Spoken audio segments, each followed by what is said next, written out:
कि mutual fund में compounding कैसे होता है, मंथली होता है, ईयरली होता है, वीकली होता है। तो आंसर है ना तो मंथली होता है ना ईयरली होता है, डेली होता है। इसको आप ऐसे समझिए, आपने सोना खरीदा 1 लाख का।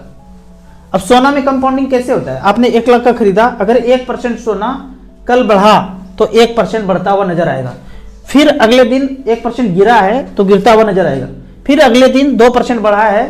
तो रोज जो भी पैसा है, मान लीजिए 1 लाख का सोने का रेट 1,10,000 हो गया, आपके सिक्के का वैल्यू 1,10,000 हो गया। कल अगर 2% बढ़ता है तो 1,10,000 पे 2% बढ़ेगा। लेकिन सुविधा के लिए हम साल में कैलकुलेट करके बोलते हैं कि 12% बढ़ा, 10% बढ़ा, 12% बढ़ा, साल में बढ़ा। पर डेली ट्रेडिंग हो रहा है, जो भी चीज मार्केट में डेली ट्रेडिंग होता है उसका कंपाउंडिंग डेली के रूप में होता है। कहने के लिए, सुविधा के लिए हम साल में बोलते हैं। उदाहरण के तौर पे म्यूचुअल फंड में 1 लाख रुपए लगाया आपने, अगले दिन 1% बढ़ा तो 1,01,000 हो गया, अगले दिन फिर 2% बढ़ा तो इसका 2% कितना होगा, 3,020 रुपया एक्स्ट्रा इसमें जोड़ देंगे। मतलब 1,000 तो पहले से था, 2,020 रुपया एक्स्ट्रा बढ़ गया। अगर सिर्फ सिंपल इंटरेस्ट होता तो 2,000 ही बढ़ता, पर यहाँ पे कंपाउंडिंग हो रहा है, जो पैसा है उसका 2% बढ़ रहा है तो 20 रुपया आपको एक्स्ट्रा मिल रहा है। फिर अगले दिन 5% डाउन हो जाए तो ये टोटल पैसा का 5% गिरेगा तो 97,000 पे आ गया। बहुत लोग क्वेश्चन पूछते हैं कि हमारा पैसा बढ़ गया, क्या मूलधन से भी बाद में कम हो सकता है? अगर इतना ज्यादा मार्केट गिर जाए और उस पर कंपाउंडिंग इफेक्ट आएगा तो पूरे का पूरा जो है गिर के कम हो सकता है। आपका पैसा मान लेते हैं 1,20,000 हो गया तो आप कहेंगे 20% बढ़ गया, पर अगले दिन मार्केट 25% डाउन हो जाए तो 1,20,000 का 25% उतना पैसा गिरेगा, लगभग 30,000 रुपया गिरेगा तो 95,000 बच जाएगा। तो इस तरह से करके कंपाउंडिंग हर दिन होता है। जो भी पैसा आपका है प्रेजेंट आज, उस पे कंपाउंडिंग होगा। तो लेकिन सुविधा के लिए हम साल के अंत में देखते हैं और जोड़ के बोल देते हैं कि 15% बढ़ गया, 12% बढ़ गया, मिड कैप स्मॉल कैप 18%, 20% बढ़ गया, इस तरह से कहते हैं। अब यहाँ पे देखते हैं कंपाउंडिंग का खेल लंबे समय में होता है क्या है। कोई 5 साल के लिए एसआईपी करते हैं, 10 साल, 15 साल, 20 साल, 25 साल के लिए एसआईपी करते हैं, तो कितना मूलधन आप झोंकते हैं और कितना ब्याज म्यूचुअल फंड बना के दे देता है, उसके लिए आप देखेंगे यहाँ पे इस तरह का ग्राफ है। हमने सेलेक्ट किया है ऊपर में starsip.in में जब जाएंगे तो 15,000 रुपये पर मंथ 25 साल के लिए 15% के रेट से 45 लाख जमा होता है, 4,92 लाख बन जाता है। लेकिन कोई 5 साल के लिए किया हो, ये सारा कैश फ्लो है, कोई 5 साल के लिए किया हो तो 5 साल में 29 में देखते हैं रेड लाइन जो है मूलधन है और ग्रीन लाइन जो है ब्याज है, कम ही ब्याज है। फिर यदि 10 साल में देखते हैं तो आप देख रहे हैं कि ब्याज का पोर्शन थोड़ा सा बड़ा है, मूलधन थोड़ा सा कम हो गया है। फिर 15 साल में अगर जाते हैं, 39 में जाते हैं तो यहाँ पे ब्याज का पोर्शन ज्यादा है, 15 साल में मूलधन कम है। इसलिए बोलते हैं कि आप 15 साल के लिए एसआईपी करेंगे, म्यूचुअल फंड में इन्वेस्ट करेंगे तो आप जितना पैसा लगाए हैं उसका 2 गुना पैसा ब्याज के रूप में मिल सकता है। पर यही पैसा अगर 20 साल के लिए हो तो 20 साल में देखिए ये पोर्शन ब्याज का है और ये पोर्शन मूलधन का है। 25 साल में ये पोर्शन मात्र मूलधन है और ये पोर्शन ब्याज का है। तो इस तरह से आप खुद से कैलकुलेट कर सकते हैं कि मेरा एज अगर कम है, यंग है और लंबे समय के लिए रिमेन इन्वेस्टेड रहते हैं तो कितना ब्याज आपको मिल सकता है। अब एक दूसरा उदाहरण लेते हैं।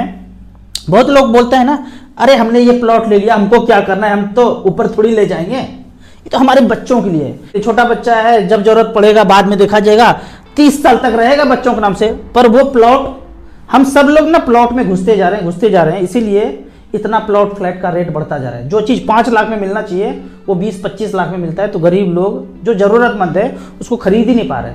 हमारे गांव समाज में तो यही देखा गया है, आप एक प्लॉट बेचने के लिए तैयार हो, बोरा में भर भर के लोग पैसा लेने के लिए तैयार है, अरे हमको दो, हमको दो, हमको दो, और रेट बढ़ता जा रहा है।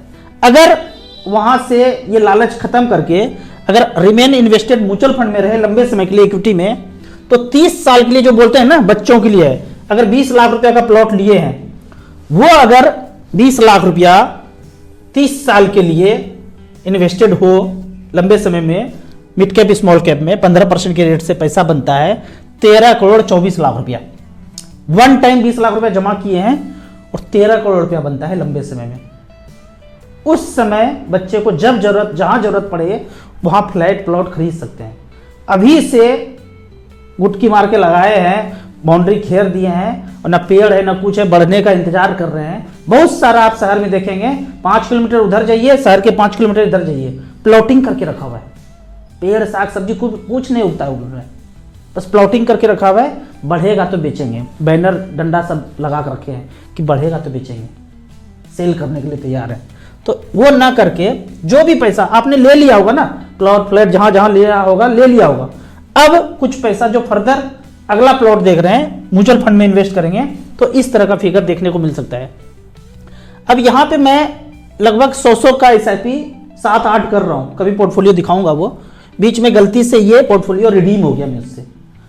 तो 100 रुपया का SIP हमने क्या सोचा था आज से 12 साल 15 साल पहले जब कैलकुलेट किया था कि 100 रुपया मात्र पर मंथ 40 साल तक करता रहूं, और जब ऊपर जाने लगूंगा, ऊपर तो जाना ही है सबको, तो अपने पोता पोती नाती नतनी को क्या गिफ्ट करूंगा मात्र 100 रुपया पर मंथ से। तो उसका कैलकुलेशन 12 से 13 साल पहले जो किया था वो इस तरह से SIP में मात्र 100 रुपया पर मंथ 40 साल तक करते रहे, और यदि 19% का रिटर्न मिले, जो कि मुझे लगता है मिड कैप स्मॉल कैप में मिल जाता है अगर लार्जर AUM वाले फंड में आप इन्वेस्ट करते हैं, 48,000 रुपया जमा होगा, 100 रुपया पर मंथ अकाउंट से कब कट जाता है पता नहीं, 48,000 जमा होता है और पैसा बनता है उस समय। यदि 19% का रिटर्न मिले तो 1 करोड़ 20 लाख, यदि 19 का ना मिले तो किसी को आप ब्लेम नहीं कर सकते हैं। राजू भैया आप वीडियो बनाए थे जनवरी 2024 में, हमको नहीं मिला, 12 भी मिल सकता है, 13 भी मिल सकता है, 10 भी मिल सकता है, 9 भी मिल सकता है, कुछ भी नहीं मिल सकता है। ये पृथ्वी खत्म हो जाए, जिस तरह का मुकाबला चल रहा है कि जो हम सब जगह बम फाड़ दे, कुछ भी नहीं मिल सकता है। तो वैसे स्थिति में कोई नहीं होगा तब कुछ नहीं मिलेगा। आप कहेंगे 12 मिलेगा तो क्या होगा, 13 मिलेगा तो क्या होगा, 15 मिलेगा तो क्या होगा, तो 12% के रेट से कैलकुलेट कर लीजिए। 48,000 जमा होगा और पैसा बनता है 11,88,000। जमा तो 48,000 किया है, एक बार नहीं, हर महीने जा रहा है, तो 11 लाख जब ऊपर जाने लगेंगे तो यही गिफ्ट कर देंगे। जस्ट गिफ्ट है कि भाई बच्चे को गिफ्ट करके जा रहे हैं। तो जो भी होगा वो बाद में देखा जाएगा क्या होगा, आप कैलकुलेट करके वेल प्लानिंग कर सकते हैं। तो इस तरह से करके आप छोटे छोटे पैसे को लंबे समय में कंपाउंडिंग का फायदा उठा सकते हैं। अब यहाँ पे कुछ कमेंट्स का बात करते हैं। कमेंट्स में कुछ क्वेश्चन पूछा गया है। क्वेश्चन इस तरह से है कि आप हमेशा स्मॉल कैप को क्यों प्रेफर करते हैं। मैं बोलता हूं कि स्मॉल कैप टोटल मार्केट में लगभग 5200 कंपनी है। पहला 100 तो लार्ज कैप है, फिर 150 मिड कैप है, फिर जितना बचा सब स्मॉल कैप है। तो कितना अपॉर्चुनिटी है, वैरायटी कितना है फंड मैनेजर के पास। आप लार्ज कैप मिड कैप लेंगे तो बस उतने में ही 250 में सिमट के रह जाएंगे, लेकिन नीचे बौछार लगा हुआ है। एक छोटा बच्चा हुआ है, कुछ ना भी करेंगे तो जवान होगा, वो बड़ा होगा, फिर जाके बाद में बूढ़ा होगा। तो छोटा बच्चा में ही अपॉर्चुनिटी है बड़ा बनने का। जो बड़ा ऑलरेडी हो चुका है वो कितना बड़ा होगा। इसीलिए स्मॉल कैप में आप लगाइए। ज्यादा समय आपके पास है तो, ज्यादा समय मतलब 15 साल 20 साल 25 साल, यदि 30-35 का एज है तो लंबा समय बचा हुआ है आपके पास, स्मॉल कैप मिड कैप में लगाइए, ज्यादा बेहतर होगा। जब आपके पास पहला 1 करोड़ रुपया हो जाएगा, या आपने जो टारगेट बनाया था 5 करोड़ 10 करोड़ 20 करोड़ का जो भी टारगेट बनाया था, उसके बाद आप large cap multi cap flexi cap balance fund जहां लगाना है आप लगा सकते हैं। शुरू में स्मॉल कैप में ही लगाना है। 15 लाख इन्वेस्ट करना है SWP के ऑप्शन में, क्या बेस्ट रहेगा। तो इसके लिए क्वेश्चन अगर पूछने से पहले आप starsip.in पे जाइए और 15 लाख रुपए आपको लगाना है। तो यहाँ पे मेन्यू में 3 नंबर बटन को दाबेंगे, जैसे ही टच करेंगे यहाँ पे 15 लाख रुपया लिख दीजिए। 15 लाख लिखने के बाद 15 लाख हो गया, यहां से आप 10 लाख में 6,000 बोलता हूं, 15 लाख में 9,000 10,000 मान लेते हैं। 10,000 रुपए पर मंथ लिए। पिछला रिकॉर्ड बताता है अगर हम इसको AUM वाइज टच कर लेते हैं तो क्या होगा।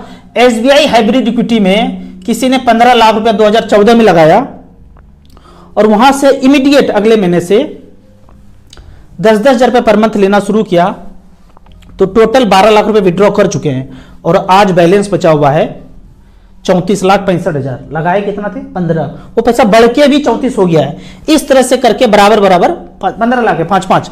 SBI hybrid equity, ICC potential equity and debt, HDFC equity hybrid, इसमें आप बराबर बराबर करके 3 जगह पैसा आप लगा सकते हैं और वहां से HWP कर सकते हैं। HWP जरूरत नहीं है तो अभी ऑप्ट मत कीजिए, जब जरूरत पड़ेगा तब ऑप्ट कर सकते हैं। अगले क्वेश्चन की तरफ बढ़ते हैं। आपका लाइफ म्यूचुअल फंड का जर्नी बताओ। हमने जब शुरुआत किया था तो मात्र 3,000 रुपये पर मंथ का SIP Nippon India growth fund में किया था। 3,000 करके लगभग 8.5 लाख जमा है अभी, और उसमें 35 से 36 लाख रुपया आज के डेट में लाइफ टाइम हाई दिखा रहा है। 20% का कंपाउंडिंग रिटर्न दिखा रहा है। थोड़ा सा कम हो जाएगा, ज़्यादा हो जाएगा, क्या हो जाएगा, हमने आज तक पैसा निकाला नहीं।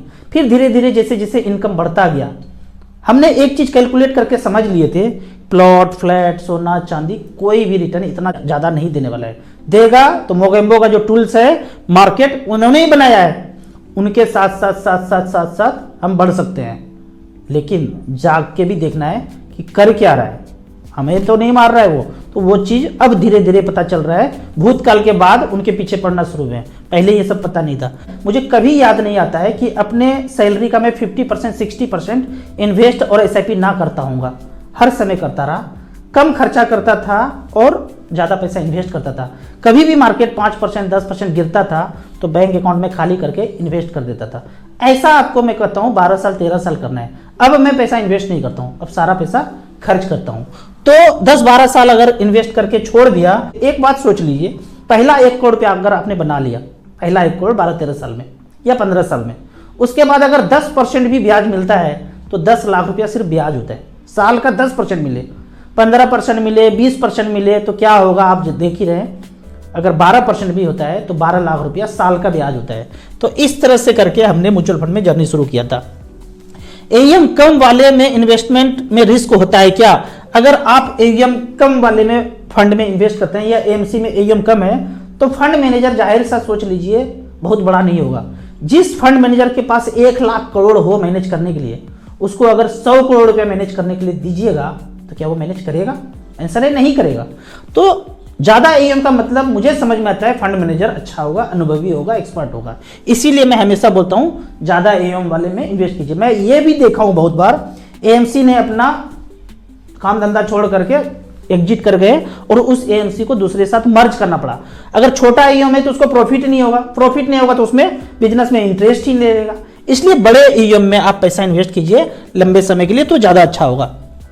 सर मेरे पिताजी के पास 10 लाख रुपया है और वो सोचते हैं HWP करके कुछ मंथली इनकम हो सके, तो आप सुझाव बताइए कि मोबाइल से हो सकता है? बिल्कुल, मोबाइल से आप अकाउंट ओपन कर सकते हैं, HWP शुरू कर सकते हैं।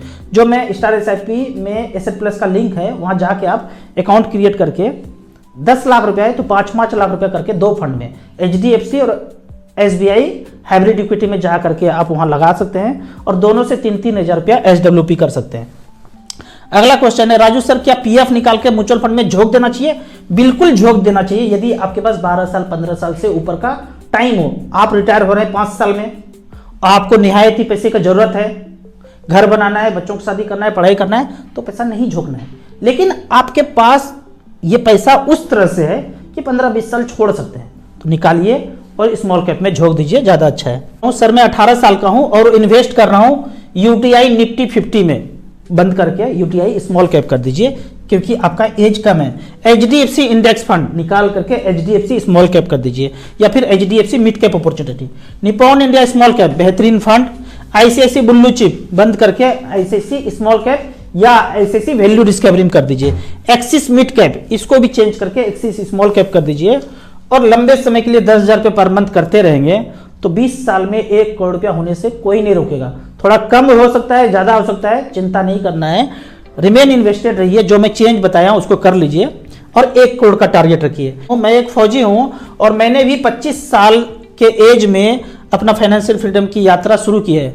9 साल के बाद 34 साल के एज में 60 लाख रुपया का कॉर्पस बना लिया है। 6 साल काम करूंगा, फिर वो काम करूंगा जो पसंद है। 1.5 करोड़ का मिनिमम बन जाएगा अगर आपके पास 60 लाख रुपया है अभी, और कुछ कुछ आप SIP भी जा ही रहा होगा। बिल्कुल यहाँ पे 1.5 करोड़ रुपया बन जाएगा। 6 ना होगा, 7 होगा, 8 हो जाएगा तो कोई हर्ज नहीं है। जिस दिन 1 करोड़ रुपया हो जाए अपने मन मुताबिक काम करने के लिए शुरू कर दीजिए। शुरुआत तो अभी से सोचना शुरू कर दीजिए कि आपको क्या करना है। उसमें थोड़ा सा निपुणता कम होगा, एक्सपर्टीज कम होगा, आप मोबाइल से, वीडियो से, ऑनलाइन करके वो चीज़ सीख लीजिए। या फिजिकल करके सीख लीजिए। सीखने के बाद पहला 1 करोड़ होगा, समेटिए, अपने मन मुताबिक काम कीजिए। 1.5 करोड़ 6 साल 7 साल 8 साल में हो जाए तो कोई फर्क नहीं पड़ता है, आपको मन मुताबिक काम करना है, ये ज़्यादा मायने रखता है।